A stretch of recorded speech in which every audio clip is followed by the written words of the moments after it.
Breaking news తెలంగాణలో సాగు చేసే భూములన్నిటికీ కూడా రైతు భరోసా ఇచ్చేందుకు ప్రభుత్వం ఇప్పుడు కసరత్తులు చేస్తోంది. సాగు చేసే రైతులను గుర్తు చేసేందుకు ఇటు ఫీల్డ్ లెవెల్ వెరిఫికేషన్ చేయాలనే యోచనలో ప్రభుత్వం ఉంది.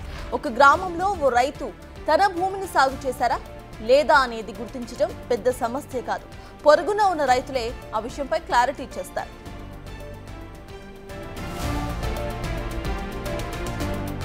గత బీఆర్ఎస్ హయాంలో పట్టా ఉన్న భూములన్నిటికీ కూడా రైతు బంధు ఇచ్చేవారు. గత ప్రభుత్వం ఇచ్చినట్లు గుట్టలు, కొండలు, బంజరు భూములు, వెంచర్లు, ఫామ్ హౌస్లకు రైతు భరోసా అందకుండా చేసేందుకు రిమోట్ సెన్సింగ్ ను ఉపయోగిస్తోంది ప్రభుత్వం.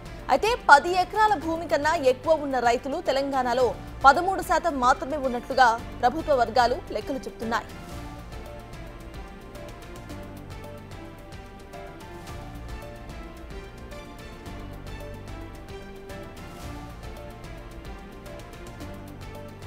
పది ఎకరాల పైన ఉన్న రైతులకు కండిషన్ పెడితే ఆర్థిక భారం ఏమైనా తగ్గుతుందో ఆ కోణంలోనూ ప్రభుత్వం ఆరాధిస్తోంది.